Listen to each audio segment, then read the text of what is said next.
Julian Assange, you by now have heard that name over many years, has now struck a plea deal with the Biden administration and soon will be a free man. Yeah, there's now a fundraiser for the Wikileaks founder to ask for donations to cover his trip back home. He has to pay over $500,000 to fly to a U.S. territory in the Pacific after accepting the plea deal with the Justice Department. He reportedly refused to enter America's mainland, opting for the island because it's close to his home, Australia. Later today, Assange will plead guilty to one felony charge for his role in one of the largest breaches of classified U.S. government material. In return, no jail time in the U.S. Correspondent Ollie Barrett has more.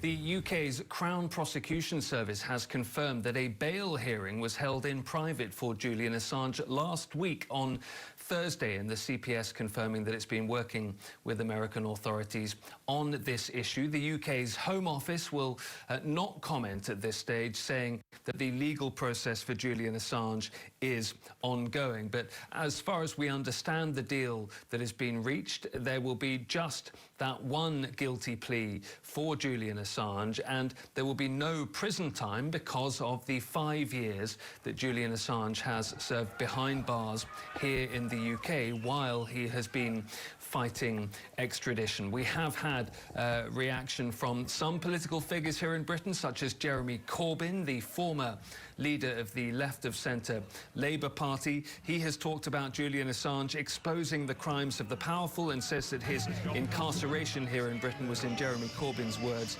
a grotesque miscarriage of justice. We've been hearing from the Cuban president as well on the social media platform X, describing what he says is a long and cruel punishment already for Julian Assange. And we've been getting reaction from what we think will be Julian Assange's final destination of Australia as well.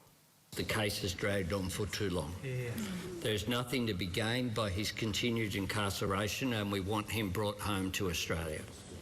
And we have engaged and advocated Australia's interests using all appropriate channels to support a positive outcome.